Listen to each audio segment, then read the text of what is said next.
Assalamualaikum warahmatullahi wabarakatuh. Saya Umi Adillah Lutfiah dari Rayon Dakwah Komisariat UIN Wali Songo Semarang.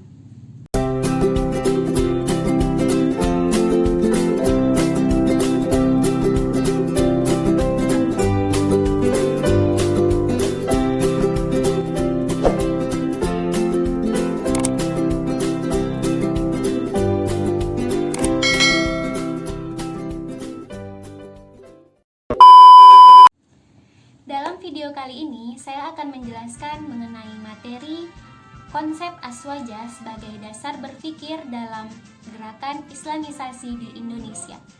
Sebelumnya, terima kasih kepada Panitia Pelatihan Kader Dasar Komisariat UIN Wali Songo Semarang yang tetap melaksanakan PKD ini walaupun dalam keadaan daring, tidak senormal biasanya. Nah, Ahlus Sunnah wal Jamaah atau yang biasa kita kenal dengan aswaja merupakan konsep berislam yang secara akidah mengikuti Imam Al-Asy'ari dan Imam Al-Maturidi, sedangkan secara fikih mengikuti 4 mazhab, mazhab Syafi'i, Hambali, Hanafi, dan Maliki. Sedangkan menurut tasawuf mengikuti Imam Al-Ghazali dan Imam Al-Junaidi Al-Baghdadi. Terdapat beberapa konsep dalam aswaja seperti konsep iman, konsep tasawuf, dan konsep yang menurut Imam Said Aqil. Konsep iman dalam tasawuf, orang yang masih yakin, orang yang sudah yakin atau percaya akan kalimat La ilaha illallah, maka ia berkesempatan untuk masuk surga. Berbeda halnya dengan konsep misalnya Wahabi.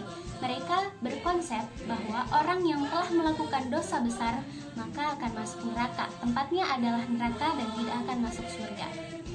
Selanjutnya konsep tasawuf menurut aswaja yaitu pasrah. Sebagai umat muslim kita diwajibkan untuk berusaha, namun akan hasil akhirnya kita serahkan kepada Allah Subhanahu wa taala.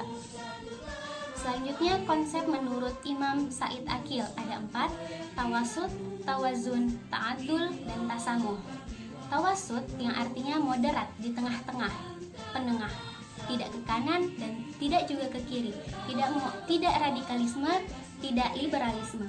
Dalam Quran surah Al-Baqarah ayat 143 yang berbunyi A'udzubillahi minasyaitonirrajim, bismillahirrahmanirrahim.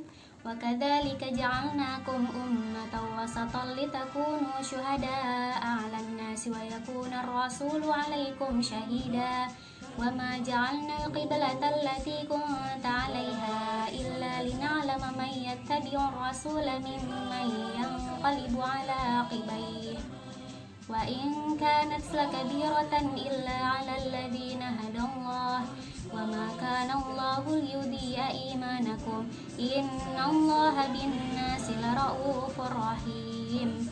Yang artinya, dan kami telah menjadikan kamu umat Islam sebagai penengah agar kamu menjadi saksi di antara perbuatan manusia dan agar Rasulullah Muhammad menjadi saksi atas perbuatan kamu. Quran surah Al-Baqarah ayat 143.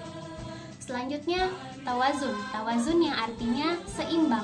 Dalam Quran surah Al-Hadid ayat 25 yang artinya kami telah mengutus rasul-rasul kami yang membawa bukti-bukti nyata dan kami telah menurunkan bersama mereka Alkitab dan Al-Mizan. Seimbang. Quran surah Al-Hadid ayat 25.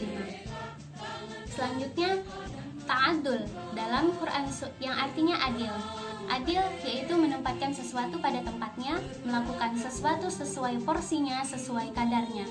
Dalam Quran surah Al-Maidah ayat 8, potongan ayatnya yang artinya maka berlaku adillah karena adil adalah yang paling dekat dengan takwa. Selanjutnya tasamuh yang artinya toleran. Nah, selanjutnya kita masuk ke teori Islam masuk ke Indonesia. Banyak sekali yang mengatakan kapan Islam masuk ke Indonesia. Ada 4 teori. Yang pertama teori Gujarat, teori Persia, teori Cina, dan teori Mekah. Teori Gujarat, teori ini mengatakan bahwa Islam masuk ke Indonesia pada abad ke-13 yang dikemukakan oleh Snodgrass dan Fitz Napel yang didukung oleh bukti-bukti seperti penemuan makam Sultan Samudra Pasai yaitu Sultan Malik As-Soleh. Selanjutnya teori Persia. Teori ini juga mengatakan bahwa Islam masuk ke Indonesia pada abad ke-13. Teori ini dikemukakan oleh Husain Jajadiningrat yang didukung oleh beberapa bukti, salah satunya yaitu bukti kesamaan tradisi. Pada tanggal 10 Muharram, di Nusantara dan di Persia juga melakukan upacara peringatan yang bernama Tabuid. Tepatnya di Nusantara yaitu Sumatera Barat dan Jambi. Selanjutnya teori Cina. Teori Cina mengungkapkan bahwa Islam masuk ke Indonesia pada abad ke-9 dengan bukti-bukti yaitu penulisan gelar raja-raja dengan istilah Cina. Selanjutnya teori Mekah.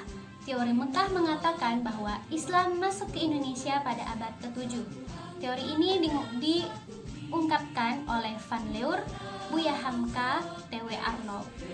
Nah, teori ini juga didukung oleh beberapa bukti seperti di Samudra Pasai, mazhab yang terkenal yaitu mazhab Syafi'i, sama halnya dengan di Mesir yang terkenal adalah mazhab Syafi'i, serta gelar-gelar Al-Malik merupakan sama dengan budaya Islam yang ada di Mekah, yang ada di Arab dan di Mesir. Selanjutnya penyebaran Islam di Nusantara, tepatnya di Tanah Jawa. Penyebaran Islam di Tanah Jawa dilakukan oleh Wali Songo dengan berbagai macam strategi seperti perkawinan, perdagangan, pendidikan, maupun seni. Seperti contoh, Sunan Kalijaga terkenal dengan seni wayangnya. Sunan Ampel mendirikan pesantren yang bernama Ampel Denta sebagai sarana pendidikan. Sunan Ampel juga menikah dengan Nyi Ageng Manila. Nah, tentunya para wali songo menyebarkan Islam di Nusantara, tepatnya di Tanah Jawa, berdasarkan 4 konsep aswaja, seperti halnya akulturasi budaya. Akulturasi budaya itu menggabungkan 2 budaya, namun budaya yang lama tidak dihilangkan. Artinya, para wali songo juga menerapkan konsep aswaja, melakukan sesuatunya sesuai pada tempatnya, sesuai pada porsinya, sesuai pada kadarnya. Mungkin hanya itu yang dapat saya sampaikan, kurang lebihnya mohon maaf. Wallahul muwaffiq ila aqwamit thoriq. Assalamualaikum warahmatullahi wabarakatuh. Salam pergerakan.